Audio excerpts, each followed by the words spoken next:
또 이제 간장게장만 가져가신 게 아니라 깍두기도 가져가셨다고 해요. 네. 깍두기는 이제 미국에 사셔보신 줄 아시겠지만 미국 무가 맛이 좀 많이 다르거든요. 그래요? 난 잘 모르겠는데. 팍팍한 느낌. 그 게도 미국에는 이제 게가 없는 건 아닌데 예. 한국에 있는 게처럼 비릿한 느낌이 안 나요. 그러니까 이걸 게장으로 담그면 우리는 비릿한 맛을 잡기 위해서 간장을 부는데 그게 두 개가 조화가 돼야 되는데. 직접 경험해 보신 거예요? 저도 미국에서 한 1년 정도 연수하면서 있었거든요. 저는 미국에 그거보다 훨씬 오래 살았는데 미국 게장도 괜찮던데. 그건 이제 어떻게 보면 입맛이 조금 덜 까다로우신 것 같고요.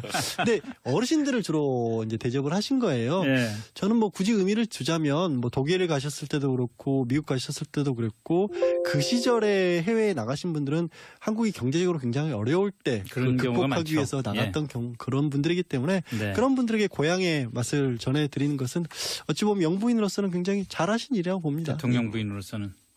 그렇죠. 예, 저도 뭐. 또 간장게장이라는 아이디어가 참 좋았던 것 같아요. 다른 것보다도.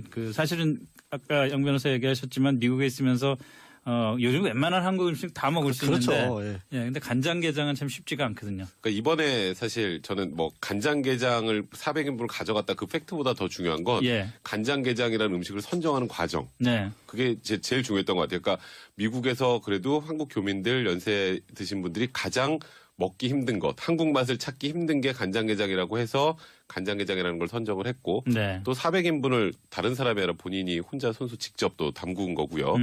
이제 그런 것들이 저는 그러니까 음식에서 느껴지는 정성이라고 해야 될까요? 그러니까 그 교포분들께서 그냥 이게 쇼잉하려고 가져온 게 아니라 정말 우리들을 생각해서 가지고 왔구나라는 걸 느낄 수 있게 해주신 것 같아서 저는 그런 면에서 저도 뭐 아까 양재열 변호사 얘기했던 것처럼 이거는 진심으로 좀 교민들께서 많이 감동을 하셨을 것 같아요. 그래서 저는 영부인으로서 굉장히 훌륭한 행보였다고 했습니다. 입에 침이 돌고 가지고 간장게장 먹고 싶네요. 역대 대통령들이 좋아했던 음식들 또는 상징적으로 내세웠던 음식들이 있잖아요. 보면은. 저는 이제 아주 많이 거슬러 가진 않고요. 제일 먼저 음식을 가지고 아마 화제에 자주 오르락내렸던 것은 아무래도 김영삼 전 대통령 같아요. 칼국수 좋아하셔서 그렇죠. 칼국수 가지고 일화가 굉장히 많았던 게 뭐 청와대 칼국수 하는 바람에 유명해진 음식점도 있지만 또 그 바로 뒤에 김대중 전 대통령 같은 경우에는 제가 이제 예전에 기자할 때 김대중 전 대통령 수행해서 좀 따라다닌 적도 있거든요. 굉장히 잘 드셨어요. 건강하시고. 양이 대통령들이 되게 다 잘 드십니다. 양이 많으셨는데 이 청와대 영수회담 한답시고 갔다가 칼국수를 내놓는 바람에 화가 나셔가지고 이거 먹고 어떻게 사냐고 오셔서 바로 식사를 또 하셨다는 얘기를 신문에서 읽었던 기억이 납니다. 그러니까 두 분이 평생 참 앙숙이셨는데 드시는 것도 그렇게 달랐어요. 생각해 보면. 그냥 미우니까 음식도 미운 거죠. 실제로 김영삼 대통령 칼국수 이 일화 참 많은 게 예를 들어서 청와대 초청해가지고 밥을 먹으면은 한 수십 명이 가서 있으면은 우선 대통령부터 나올 테니까 대통령 칼국수 나오고 한 40번째 되는 사람은 아직 칼국수 나오기도 전에 벌써 대통령 다 먹어버려가지고 나중에 어쩔 수 없이 청와대 앞에 식당 가가지고 먹었다는 얘기도 있고 뭐 김대중 전 대통령은 또 홍어를 유명하잖아요. 목산도 홍어 그래서 이제 홍어가 저도 이제 개인적으로 굉장히 좋아하는데요. 그래요? 네, 저희 부모님도 많이 드시고 저도 그래서 어렸을 때부터 먹어서 그런데 이제 홍어에 관련해서는 일반인들이 아주 좋아하시는 분들이 있고 또 싫어하는 분들이 있잖아요. 근데 이 홍어라는 어찌 보면 지금 굉장히 귀한 음식인데 이 귀한 음식이 요즘에는 약간 좀 보수와 진보를 나누는 그런 좀 안 좋은 사이트에서 그런 용어로 사용돼서 저는 좀 안타깝다는 생각이 좀 들어요. 맛있는 음식을. 근데 홍어가 전 사실은 잘 몰랐는데 홍어가 우리 서울에서는 되게 삭힌 홍어 먹잖아요. 그렇죠. 그냥 막 입이 헐 정도로 그런 삭힌 홍어 먹는데 진짜 고급 음식으로서의 홍어는 생으로 먹어야 삭힌 된다. 왜냐하면 삭히게 된 계기가 그게 너무 맛있으니까 삭혀서라도 먹어야 된다 그래서 예전에 보관할 수 있는 방법이 없었잖아요. 저도 이제 그런 회 뜬 걸 먹어봤는데 제대로 드시려면요 그냥 잡은 걸 회 먹듯이 떠가지고 홍어애라고 하죠. 그거를 찍어서 간장이나 와사비 말고 그렇게 요리 전문 프로가 그렇게 드시면 되는 것 같네요. 정말 요즘 속된 말로 죽음입니다 진짜. 이거 계속 입에서 침이 돌아가지고. 제가 재밌는 얘기 중에 하나가 김대중 대통령이 당선되기 전까지 흑산도에 홍어가 좀 씨가 말랐었어요. 근데 김대중 대통령이 당선되고 나니까 흑산도에 홍어가 돌아왔고 그리고 나서 다음번에 그 전에 김영삼 대통령이 당선되고 나니까 김영삼 대통령 집안이 멸치업을 예. 했잖아요. 네. 근데 멸치도 잘 안 잡혔는데 갑자기 거제도 그쪽에 멸치가 때가 왔었어요. 그리고 DJ 또 홍어가 왔고. 그래서 이번엔 어떻게 되나 봤는데 이명박 대통령 때 예. 고향이 포항 아닙니까? 네, 그렇죠. 그 과메기? 과메기를 원래 우리가 꽁치로 해먹는 걸로 알잖아요. 아. 근데 과메기 원래 청어로 해먹는 예. 건데 10수년 동안 포항에 청어가 없어졌어요. 청어가 씨가 말랐었는데 이명박 대통령이 당선되고 나서 포항에 청어가 돌아왔습니다. 정말로요? 그래서 실제로 그 청어 과메기를 제가 그 당선되고 나서 한 1년쯤 지난 다음에 어디 포항 식당 가서 먹어본 적이 있어요. 근데 말씀하신 거 들어보니까 확실히 그때마다 네. 유행이 좀 돌았던 것 같아요. 그러니까 과메기도 그렇죠.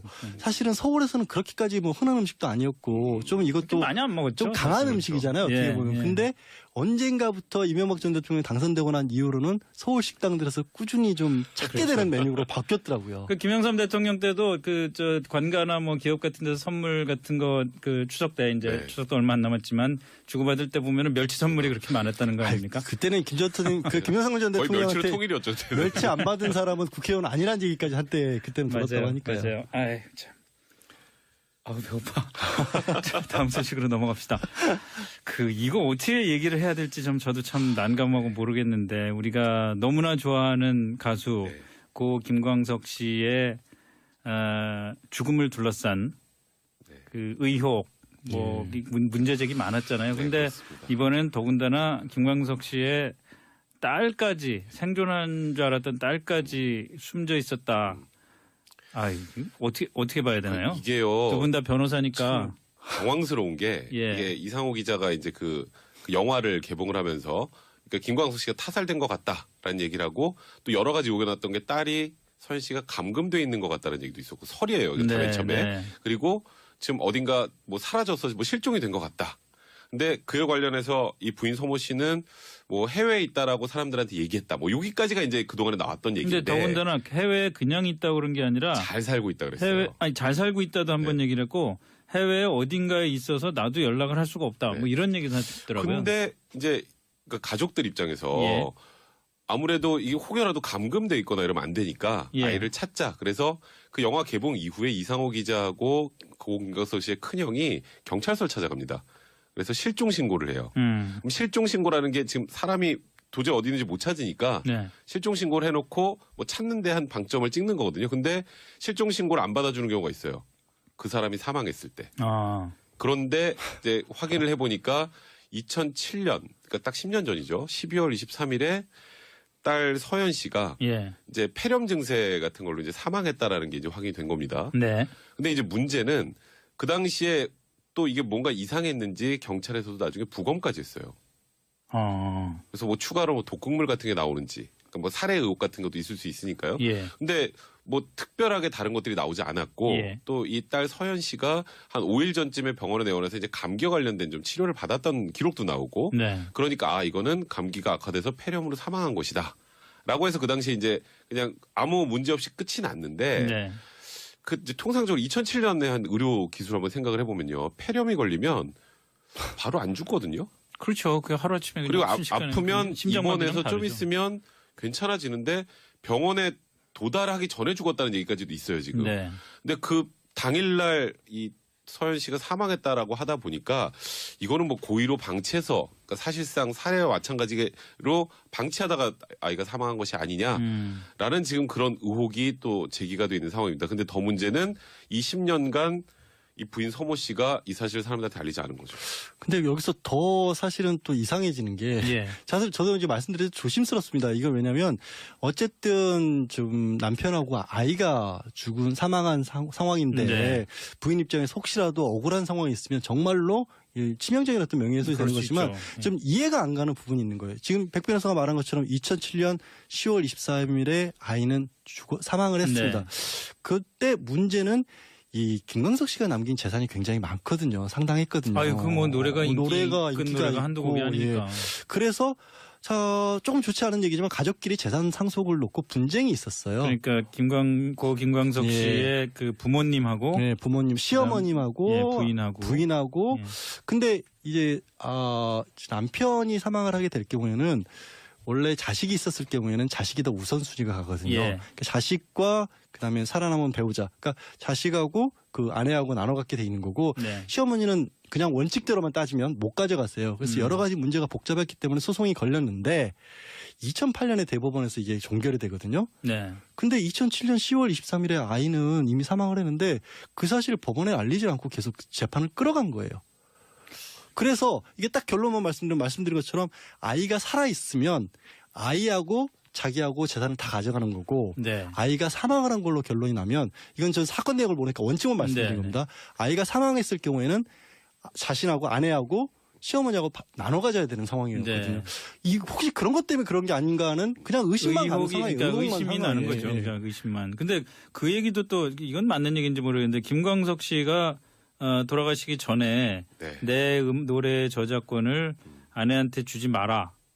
뭐 이랬던 얘기도 있던데? 그러니까 그게요. 그것도 여러 가지 이제 설이 많이 돌고 있는 건데 네. 이제 아버지에게 이제 소위 저작 인저권이라고 해서 나중에 앨범 내고 음원에 관련된 권리를 좀 넘겼다가 그와 관련해서 분쟁이 생겨서 이 아내하고 뭐 이 아이하고 이제 그 음원의 저작권 관련된 부분을 넘겨주면서 이후에 또 앨범을 내게 되면 이제 예. 추모 앨범 같은 거 내지 않습니까? 이제 그럴 때는 상의한다라고 돼 있었거든요. 근데 그거를 상의하지 않고 이 소모 씨가 냈어요.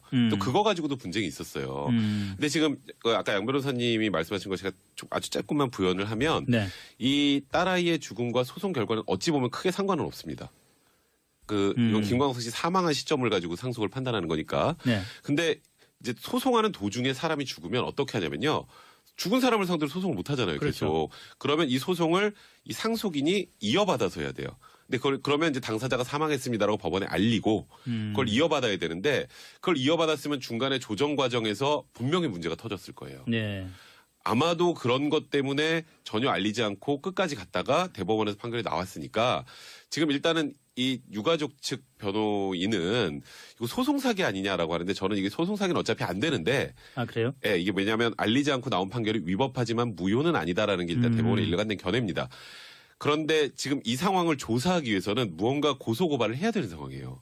그러다 보니까 이 부분도 소송 사기와 관련해서 고소를 하게 되고 아까 또 아이의 사망 과정에서 뭔가 석연치 않은 부분을 조사해달라 살인죄가 될 수 있다. 라고 해서 지금 이제 고소장을 넣은 상황이기 때문에 고소장 든 것은 청취자 여러분들께 설명을 해드리자면은 고 김광석 씨의 친형이 네. 검찰에다가 김광석 씨의 부인 서모 씨를 네. 살인 사기 혐의로 네, 그러니까 고소를 한 거죠. 아이에 대한 살인죄. 아이에 대한 살인과 그리고 제가 말씀드렸던 소송사기. 아까 그 소송사기. 근데 예. 소송사기는 성립하기 힘들지만 그래도 그 과정을 조사해달라는 취지로 지금 고소를 하게 된 거죠. 성립하기 힘든데 조사를 검찰이 하나요? 그러니까 지금 사실 원칙적으로 따지면 예.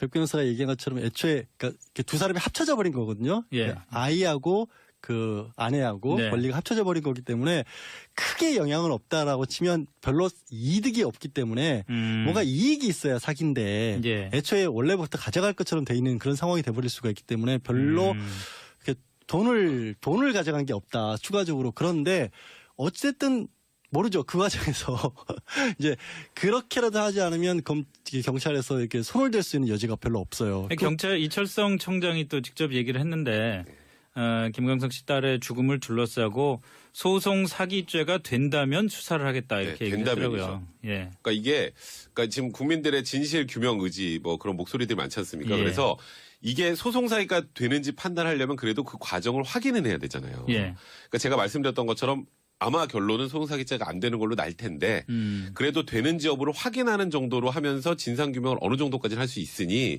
이런 취지의 얘기를 한 것 같고요. 소송사기는 아주 간단하게 말하면 제가 양지열 변호사한테 받을 돈이 하나도 없어요. 네. 근데 10억을 받을 게 있다고 소송을 하는 겁니다. 네. 그래서 예를 들어서 뭐 승소 판결을 받고 하게 되면 양지열 변호사 받을 돈이 없는 걸 법원을 속여서 돈을 받아낸 거잖아요. 예. 이제 이런 게 전형적인 소송사기인데 여기서는 이 딸아이가 죽어도 결국은 상속인이 그럼 단독 상속인이 이 부인이 된단 말이에요. 예. 그러면 재산상 이익이 추가로 들어오는 건 없거든요. 어차피 받을 예, 거니까. 그러니까 근데 이제 문제는 이 중간에 뭐 대법원 판결 가기 전에 항소심에서 조정 과정 좀 있었는데 그 과정에서 소송사기죄가 성립될 여지가 좀 있었는지 이제 그런 부분을 보려고 하는 게 아닌가. 뭐 일단 그렇게밖에 추정할 수 없는 것 같습니다. 자, 지금 그 온라인에서 이거 해결하라고 청원이 2만 명을 넘어서 그러다 보니까 이제 정치권에서도 좀 움직이기 시작했는데 민주당의 안민석 의원하고 정의당의 추혜선 의원이 김광석법을 대표 발의를 했어요. 핵심은 이제 공소시효가 완성이 됐다 하더라도 이런 살인 사건 같은 경우에 의혹이 제기되는 살인 사건 같은 경우에 다시 수사를 할 수 있게 한다 이건데 이런 법안이 통과가 될 수가 있습니까? 현실성은 별로 없어 보여요. 사실은 이미 이제 살인죄 같은 경우에는 공소시효는 폐지가 됐거든요. 예. 하지만 그런 제도들이 나중에 바뀌는 거는 그 여태까지 진행하고 있는 사건에서는 앞으로는 이제 공소시효 없앤다 이게 가능해도 네. 이미 다 끝난 사건인데 그러면 만약에 이런 식으로 해버리게 되면은 네. 정말 조금이라도 의심스러운 데는 다 뒤집어가지고 막 몇십 년 전까지 다 찾아낼 수 있지 않습니까? 또 이제 간장게장만 가져가신 게 아니라 깍두기도 가져가셨다고 해요. 네. 깍두기는 이제 미국에 사셔보신 줄 아시겠지만 미국 무가 맛이 좀 많이 다르거든요. 그래요? 나는 잘 모르겠는데. 팍팍한 느낌. 그 게도 미국에는 이제 게가 없는 건 아닌데 예. 한국에 있는 게처럼 비릿한 느낌이 안 나요. 그러니까 이걸 게장으로 담그면 우리는 비릿한 맛을 잡기 위해서 간장을 부는데 그게 두 개가 조화가 돼야 되는데. 직접 경험해 보신 거예요? 저도 미국에서 한 1년 정도 연수하면서 예, 있었거든요. 저는 미국에 그거보다 훨씬 오래 살았는데 미국 게장도 괜찮던데. 그건 이제 어떻게 보면 입맛이 조금 덜 까다로우신 것 같고요. 근데 어르신들을 주로 이제 대접을 하신 거예요. 예. 저는 뭐 굳이 의미를 두자면 뭐 독일에 가셨을 때도 그렇고 미국 가셨을 때도 그랬고 그 시절에 해외에 나가신 분들은 한국이 경제적으로 굉장히 어려울 때 그런 그걸 경우가 극복하기 많죠. 위해서 나갔던 그런 분들이기 때문에 네. 그런 분들에게 고향의 맛을 전해드리는 것은 어찌 보면 영부인으로서는 굉장히 잘하신 일이라고 봅니다. 대통령 부인으로서는. 그렇죠. 예, 저도 뭐. 또 간장게장이라는 아이디어가 참 좋았던 것 같아요. 다른 것보다도.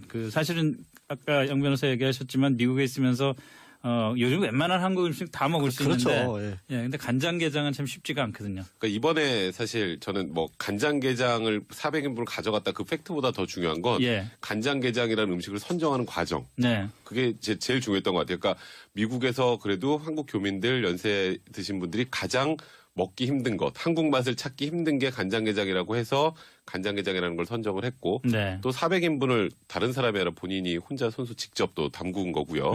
이제 그런 것들이 저는 그러니까 음식에서 느껴지는 정성이라고 해야 될까요?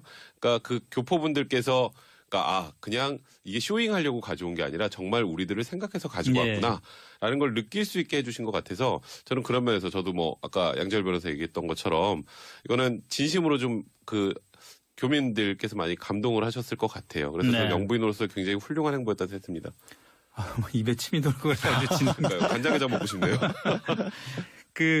역대 대통령들이 좋아했던 음식들 또는 상징적으로 내세웠던 음식들이 있잖아요. 예. 보면은. 저는 이제 아주 많이 거슬러 가진 않고요. 예. 제일 먼저 음식을 가지고 아마 화제에 자주 오르락내렸던 것은 아무래도 김영삼 전 대통령 같아요. 칼국수 좋아하셔서 네, 그렇죠. 칼국수 가지고 일화가 굉장히 많았던 게 뭐 청와대 칼국수 하는 바람에 유명해진 음식점도 있지만 또 그 바로 뒤에 김대중 전 대통령 같은 경우에는 네.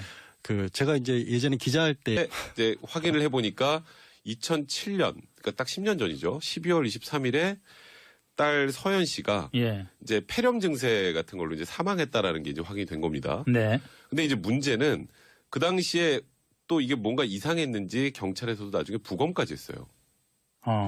그래서 뭐 추가로 뭐 독극물 같은 게 나오는지, 그러니까 뭐 살해 의혹 같은 것도 있을 수 있으니까요. 예. 근데 뭐 특별하게 다른 것들이 나오지 않았고 예. 또 이 딸 서연 씨가 한 5일 전쯤에 병원에 내원해서 이제 감기와 관련된 좀 치료를 받았던 기록도 나오고 네. 그러니까 이거는 감기가 악화돼서 폐렴으로 사망한 것이다. 라고 해서 그 당시에 이제 그냥 아무 문제 없이 끝이 났는데 네. 이제 통상적으로 2007년에 한 의료 기술 한번 생각을 해보면요. 폐렴이 걸리면 바로 안 죽거든요. 그렇죠. 그 하루아침에 그리고 순식간에 아프면 심장마비랑 입원해서 좀 다르죠. 있으면 괜찮아지는데 병원에 도달하기 전에 죽었다는 얘기까지도 있어요, 지금. 네. 근데 그 당일날 이 서연 씨가 사망했다라고 하다 보니까 이거는 뭐 고의로 방치해서 그러니까 사실상 살해와 마찬가지로 방치하다가 아이가 사망한 것이 아니냐라는 지금 그런 의혹이 또 제기가 돼 있는 상황입니다. 근데 더 문제는 이 10년간 이 부인 서모 씨가 이 사실을 사람들한테 알리지 않은 거죠. 근데 여기서 더 사실은 또 이상해지는 게 예. 사실 저도 이제 말씀드려도 조심스럽습니다. 이건 왜냐하면 어쨌든 좀 남편하고 아이가 사망한 상황인데 네. 부인 입장에서 혹시라도 억울한 상황이 있으면 정말로 치명적인 어떤 명예훼손이 되는 것이지만 있죠. 좀 이해가 안 가는 부분이 있는 거예요. 지금 백 변호사가 말한 것처럼 2007년 10월 24일에 아이는 사망을 했습니다. 네. 그때 문제는 이 김광석 씨가 남긴 재산이 굉장히 많거든요. 상당했거든요. 아유, 그 뭐 노래가 노래가 인기가 인기가 한두 있고, 곡이 아니니까. 그래서 조금 좋지 않은 얘기지만 가족끼리 재산 상속을 놓고 분쟁이 있었어요. 그러니까 김광석 씨의 그 부모님하고 부모님, 시어머님하고 부인하고 예. 근데 이제 남편이 사망을 하게 될 경우에는 원래 자식이 있었을 경우에는 자식이 더 우선순위가 가거든요. 예. 그러니까 자식과 그다음에 살아남은 배우자, 그러니까 자식하고 그 아내하고 나눠 갖게 돼 있는 거고 네. 시어머니는 그냥 원칙대로만 따지면 못 가져갔어요. 그래서 여러 가지 문제가 복잡했기 때문에 소송이 걸렸는데 2008년에 대법원에서 이게 종결이 되거든요. 네. 근데 2007년 10월 23일에 아이는 이미 사망을 했는데 그 사실을 법원에 알리지 않고 계속 재판을 끌어간 거예요. 그래서 이게 딱 결론만 말씀드린 것처럼 아이가 살아있으면 아이하고 자기하고 재산을 다 가져가는 거고 네. 아이가 사망을 한 걸로 결론이 나면 이건 전 사건 내역을 보니까 원칙만 말씀드린 겁니다. 아이가 사망했을 경우에는 자신하고 아내하고 시어머니하고 나눠 가져야 되는 상황이었거든요. 이 혹시 그런 것 때문에 그런 게 아닌가 하는 그냥 의심만 가는 상황이에요. 그러니까 의심이 나는 거죠. 그러니까 의심만. 근데 그 얘기도 또 이건 맞는 얘기인지 모르겠는데 김광석 씨가 돌아가시기 전에 내 노래 저작권을 아내한테 주지 마라. 뭐 이랬던 얘기도 있던데? 그러니까 그게요. 그것도 여러 가지 이제 설이 많이 돌고 있는 건데 이제 아버지에게 이제 소위 저작 인적권이라고 해서 나중에 앨범 내고 음원에 관련된 권리를 좀 넘겼다가 그와 관련해서 분쟁이 생겨서 이 아내하고 뭐 이 아이하고 이제 그 음원의 저작권 관련된 부분을 넘겨주면서 이후에 또 앨범을 내게 되면 이제 추모 앨범 같은 거 내지 않습니까? 이제 그럴 때는 상의한다라고 돼 있었거든요. 근데 그거를 상의하지 않고 이 서모 씨가 냈어요. 또 그거 가지고도 분쟁이 있었어요. 근데 지금 아까 양 변호사님이 말씀하신 거 제가 좀 아주 짧게만 부연을 하면 이 딸아이의 죽음과 소송 결과는 어찌 보면 크게 상관은 없습니다. 이건 김광석 씨 사망한 시점을 가지고 상속을 판단하는 거니까. 근데 이제 소송하는 도중에 사람이 죽으면 어떻게 하냐면요. 죽은 사람을 상대로 소송을 못 하잖아요. 그렇죠. 계속. 그러면 이 소송을 이 상속인이 이어받아서 해야 돼요. 근데 그러면 이제 당사자가 사망했습니다라고 법원에 알리고 그걸 이어받아야 되는데 그걸 이어받았으면 중간에 조정 과정에서 분명히 문제가 터졌을 거예요.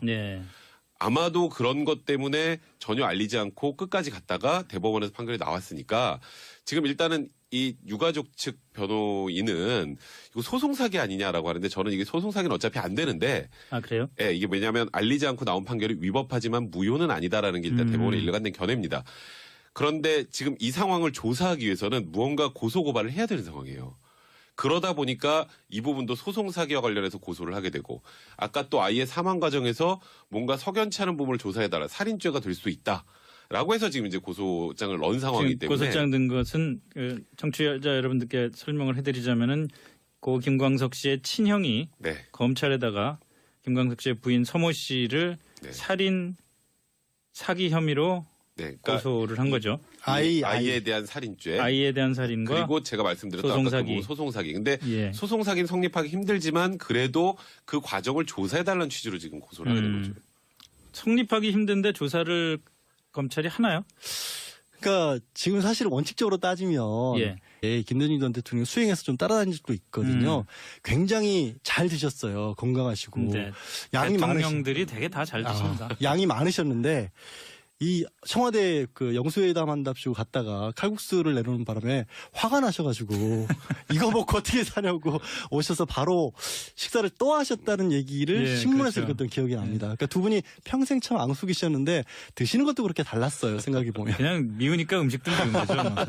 실제로 김영삼 대통령 칼국수 이 일화 참 많은 게 예를 들어서 그 청와대 초청해가지고 그 밥을 먹으면은 한 수십 명이 가서 있으면은 우선 대통령부터 나올 테니까 대통령 칼국수 나오고 한 40번째 되는 사람은 아직 칼국수 나오기도 전에 벌써 대통령 다 먹어버려가지고 나중에 어쩔 수 없이 청와대 앞에 식당 가가지고 먹었다는 얘기도 있고 뭐 김대중 전 대통령은 또 홍어를 유명하잖아요. 목산도 홍어 뭐 그래서 이제 홍어가 저도 이제 개인적으로 굉장히 좋아하는데요. 아, 그래요? 예, 저희 부모님도 많이 드시고 저도 그래서 어렸을 때부터 먹어서 그런데 이제 홍어에 관련해서는 일반인들이 아주 좋아하시는 분들이 있고 또 싫어하는 분들이 있잖아요. 근데 이 홍어라는 어찌 보면 지금 굉장히 귀한 음식인데 이 귀한 음식이 요즘에는 약간 좀 뭐 보수와 진보를 나누는 그런 뭐 좀 좀 안 좋은 사이트에서 그런 용어로 사용돼서 저는 오히려 좀 안타깝다는 생각이 좀 들어요. 그 맛있는 음식을. 네. 근데 홍어가 전 사실은 잘 몰랐는데 홍어가 우리 서울에서는 되게 삭힌 홍어 먹잖아요. 네, 그렇죠. 그냥 막 입이 헐 정도로 그런 삭힌 홍어 먹는데 진짜 고급 음식으로서의 홍어는 생으로 안 먹어야 삭힌 된다. 홍어라고요? 왜냐하면 삭히게 된 계기가 예. 그게 너무 맛있으니까 삭혀서라도 먹어야 된다 그래서 오래 예전에 보관할 수 있는 방법이 없었잖아요. 저도 이제 그 사행 그런 회 뜬 걸 먹어봤는데 제대로 드시려면요 그냥 잡은 걸 회 먹듯이 떠가지고 홍어애라고 하죠. 예. 그거를 찍어서 간장이나 와사비 말고 그렇게 요리 전문 프로가 그렇게 요리 전문 드시면 프로가 되는 것 같네요. 정말 요즘 뭐 속된 말로 죽음입니다 진짜. 아 이거 계속 입에서 침이 돌아가지고 제가 재밌는 얘기 중에 하나가 그 김대중 대통령이 당선되기 전까지 흑산도에 홍어가 좀 씨가 말랐었어요. 예. 근데 김대중 대통령이 당선되고 나니까 흑산도에 홍어가 돌아왔고 그리고 나서 다음번에 그 전에 김영삼 대통령이 당선되고 나니까 김영삼 대통령 집안이 멸치업을 예. 했잖아요. 네. 근데 멸치도 잘 안 잡혔는데 갑자기 거제도 그쪽에 멸치가 때가 왔었어요. 그리고 DJ 또 홍어가 왔고. 그래서 이번엔 어떻게 되나 봤는데 이명박 대통령 때 예. 고향이 포항 아닙니까? 네, 그렇죠. 그 과메기를 과메기. 원래 우리가 꽁치로 해먹는 걸로 알잖아요. 근데 과메기 원래 청어로 해먹는 건데 십수년 동안 포항에 청어가 없어졌어요. 청어가 씨가 말랐었는데 이명박 대통령이 당선되고 나서 포항에 청어가 돌아왔습니다. 정말로요? 그래서 실제로 그 청어 과메기를 제가 그 당선되고 나서 한 1년쯤 지난 다음에 어디 포항 식당 가서 먹어본 적이 있어요. 근데 말씀하신 거 들어보니까 확실히 그때마다 네. 유행이 좀 돌았던 것 같아요. 그러니까 과메기도 그렇죠. 사실은 서울에서는 그렇게까지 뭐 흔한 음식도 아니었고 좀 이것도 많이 안 먹었죠. 좀 강한 그렇죠. 음식이잖아요. 어떻게 예, 보면. 예. 근데 언젠가부터 이명박 전 대통령이 당선되고 난 이후로는 서울 식당들에서 꾸준히 좀 찾게 되는 메뉴로 바뀌었더라고요. 그 김영삼 대통령 때도 그 저 관가나 뭐 기업 같은 데서 선물 같은 거 그 추석 때 이제 네. 추석도 얼마 안 남았지만 주고받을 때 보면은 멸치 선물이 그렇게 많았다는 거 아닙니까? 그때는 김영삼 전 거의 멸치로 대통령한테 통일이었죠. 그때는. 멸치 안 받은 사람은 국회의원 아니란 얘기까지 한때 그때는 들었다고 하니까요. 맞아요. 아이 참. 아우 배고파. 자, 다음 소식으로 넘어갑시다. 이거 어떻게 얘기를 해야 될지 좀 저도 참 난감하고 모르겠는데 우리가 너무나 좋아하는 가수 네. 고 김광석 씨의 죽음을 둘러싼 그 의혹 뭐 문제 제기 많았잖아요. 근데 그렇습니다. 이번엔 더군다나 김광석 씨의 딸까지 생존한 줄 알았던 딸까지 숨져 있었다. 아, 어떻게 봐야 되나요? 이게요. 두 분 다 변호사니까. 당황스러운 게 예. 이게 이상호 기자가 이제 그 영화를 개봉을 하면서 그러니까 김광석 씨가 타살된 것 같다라는 얘기를 하고 또 여러 가지 요견했던 게 딸이 선 씨가 감금돼 있는 것 같다는 얘기도 있었고 설이에요. 이게 맨 처음에. 그리고 지금 어딘가 뭐 사라져서 뭐 실종이 된 것 같다. 근데 그에 관련해서 이 부인 서모 씨는 뭐 해외에 있다라고 사람들한테 얘기했다. 뭐 여기까지가 이제 그동안에 나왔던 얘기인데. 근데 더군다나 해외에 그냥 있다고 그런 게 아니라 잘 살고 있다 그랬어요. 잘 살고 있다도 한번 얘기를 했고 해외에 어딘가에 있어서 나도 연락을 할 수가 없다. 뭐 이런 얘기도 하시더라고요. 근데 이제 그 가족들 입장에서 예. 아무래도 이게 혹여라도 감금돼 있거나 이러면 안 되니까 예. 아이를 찾자. 그래서 그 영화 개봉 이후에 이상호 기자하고 고 김광석 씨의 큰형이 경찰서를 찾아갑니다. 그래서 실종 신고를 해요. 그럼 실종 신고라는 게 지금 사람이 도저히 어디 있는지 못 찾으니까 네. 실종 신고를 해놓고 뭐 찾는데 한 방점을 찍는 거거든요. 근데 실종 신고를 안 받아주는 경우가 있어요. 그 사람이 사망했을 때. 아. 그런데